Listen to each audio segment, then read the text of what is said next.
ನಮಸ್ಕಾರ. ಪಂತ್ ರವರ ಸ್ಫೋಟಕ ಶತಕದಬ್ಬರದ ಆಟ ಮೊದಲ ಇನ್ನಿಂಗ್ಸ್ನಲ್ಲಿ ಬೃಹತ್ ಮೊತ್ತ ಪೇರಿಸಿತು ಟೀಂ ಇಂಡಿಯಾ. ಬೂಮ್ರಾರ ಬೌಲಿಂಗ್ ಬಿಗಿದಾಳಿಗೆ ತತ್ತರಿಸಿತು ಇಂಗ್ಲೆಂಡ್. ಹಾಗಾದರೆ ಸುದ್ದಿಯ ಸಂಪೂರ್ಣ ಮಾಹಿತಿ ಏನು? ಅಷ್ಟಕ್ಕೂ ಭಾರತ ಮತ್ತು ಇಂಗ್ಲೆಂಡ್ ನಡುವಿನ ಮೊದಲ ಟೆಸ್ಟ್ ಪಂದ್ಯದ 2ನೇ ದಿನದ ಆಟ ಹೇಗಿತ್ತು ಗೊತ್ತಾ? ಹೀಗಿದ್ದರೆಲ್ಲದರ ಬಗ್ಗೆ ಈ ವಿಡಿಯೋದಲ್ಲಿ ಕಂಪ್ಲೀಟ್ ಆಗಿ ತಿಳಿಸ್ಕೊಡ್ತಾ ಹೋಗ್ತೀನಿ.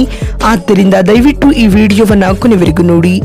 ಆದರೆ ಅದಕ್ಕಿಂತಲೂ ಮುನ್ನ ನೀವು ಕೂಡ ಟೀಂ ಇಂಡಿಯಾದ ಅಭಿಮಾನಿಗಳಾಗಿ ಈ ವಿಡಿಯೋವನ್ನ ನೋಡುತ್ತಿದ್ದರೆ ತಪ್ಪದೆ ಈ ಕೂಡಲೇ ಈ ವಿಡಿಯೋಗೊಂದು ಲೈಕ್ ಮಾಡಿ ಹಾಗೂ ನಮ್ಮ ಚಾನೆಲ್ಗೊಂದು ಸಬ್ಸ್ಕ್ರೈಬ್ ಮಾಡಿ. ಹೌದು, ಲೀಡ್ಸ್ ನಲ್ಲಿ ನಡೆಯುತ್ತಿರುವ ಭಾರತ ಹಾಗೂ ಇಂಗ್ಲೆಂಡ್ ನಡುವಿನ ಮೊದಲ ಟೆಸ್ಟ್ ಪಂದ್ಯದ 2ನೇ ದಿನದಾಟವು ಮುಕ್ತಾಯಗೊಂಡಿದೆ. 2ನೇ ದಿನ ಆತಿಥೇಯ ಇಂಗ್ಲೆಂಡ್ ತಂಡ ಪಂದ್ಯದ ಮೇಲೆ ಸಂಪೂರ್ಣ ಹಿಡಿತ ಸಾಧಿಸಿತು.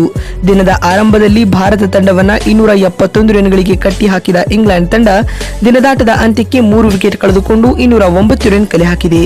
ತಂಡದ ಪರ ಆರಂಭಿಕ ಆಟಗಾರ ಬೆನ್ ಡಕೆಟ್ ಅರ್ಧ ಶತಕ ಸಿಡಿಸಿ ಔಟ್ ಆಗಿದ್ದರೆ, ಶತಕ ಸಿಡಿಸಿರುವ ಓಲಿ ಪೋಪ್ ಹಾಗೂ ಹ್ಯಾರಿ ಬ್ರೂಕ್ 3ನೇ ದಿನದಾಟಕ್ಕೆ ಬ್ಯಾಟಿಂಗ್ ಕಾಯ್ದಿರಿಸಿಕೊಂಡಿದ್ದಾರೆ.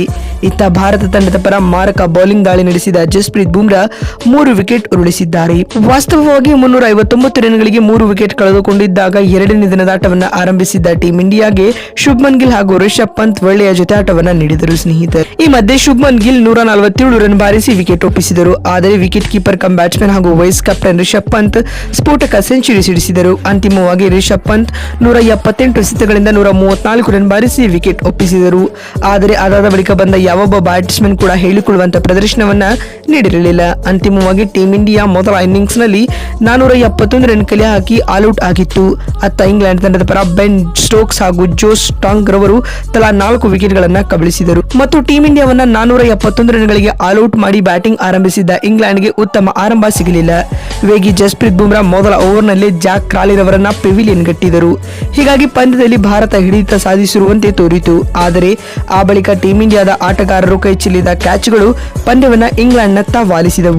ಆರಂಭದಲ್ಲಿ ಜಾಕ್ ಕ್ರಾಲಿ ವಿಕೆಟ್ ತೆಗೆದಿದ್ದ ಬುಮ್ರಾ ಆ ಬಳಿಕವೂ ಸತತವಾಗಿ ವಿಕೆಟ್ ಪಡೆಯುವ ಅವಕಾಶವನ್ನ ಸೃಷ್ಟಿಸಿದರು. ಆದರೆ ಯಶಸ್ವಿ ಜೈಸ್ವಾಲ್ ಹಾಗೂ ರವೀಂದ್ರ ಜಡೇಜಾ ಕ್ಯಾಚ್ಗಳನ್ನು ಕೈಚೆಲ್ಲುವ ಮೂಲಕ ಬೆನ್ ಡಕೆಟ್ಗೆ 2 ಜೀವದಾನಗಳನ್ನು ನೀಡಿದರು. ಇದರ ಲಾಭ ಪಡೆದ ಅವರು 62 ರನ್ಗಳ ಇನ್ನಿಂಗ್ಸ್ ಆಡಿ ಕೊನೆಗೆ ಬುಮ್ರಾರವರ ಬೌಲಿಂಗ್ನಲ್ಲಿ ಔಟ್ ಆದರು. ಆ ನಂತರವೂ ಕಳಪೆ ಫೀಲ್ಡಿಂಗ್ ಮುಂದುವರೆಸಿದ ಜೈಸ್ವಾಲ್ ಅರ್ಧ ಶತಕ ಸಿಡಿಸಿ ಆಡುತ್ತಿದ್ದ ಓಲಿ ಪೋಪ್ ರವರ ಕ್ಯಾಚ್ ಅನ್ನ ಕೈಚೆಲ್ಲಿದರು.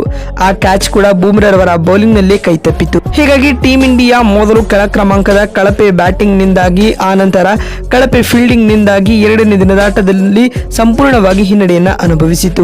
ಇನ್ನೀಗ 2ನೇ ದಿನದಾಟದ ಅಂತ್ಯಕ್ಕೆ ಇಂಗ್ಲೆಂಡ್ ತಂಡವು 3 ವಿಕೆಟ್ ಕಳೆದುಕೊಂಡು 209 ರನ್ ಕಲೆ ಹಾಕಿದೆ. ಓಲಿ ಪೋಪ್ ಸ್ಫೋಟಕ ಶತಕ ಸಿಡಿಸಿ ಆಡುತ್ತಿದ್ದರೆ, ಹ್ಯಾರಿ ಬ್ರೂಕ್ ಕೂಡ ಕ್ರೀಸ್ ಕಾಯ್ದಿರಿಸಿಕೊಂಡಿದ್ದಾರೆ. ಇನ್ನು ಇತ್ತ ಟೀಂ ಇಂಡಿಯಾ ತಂಡದ ಪರ ಬುಮ್ರಾ 3 ವಿಕೆಟ್ ಉರುಳಿಸಿದ್ದಾರೆ. ಇದಲ್ಲದೆ ಇಂಗ್ಲೆಂಡ್ ಇನ್ನೂ ಕೂಡ 262 ರನ್ಗಳ ಹಿನ್ನಡೆಯನ್ನ ಎದುರಿಸುತ್ತಿದೆ.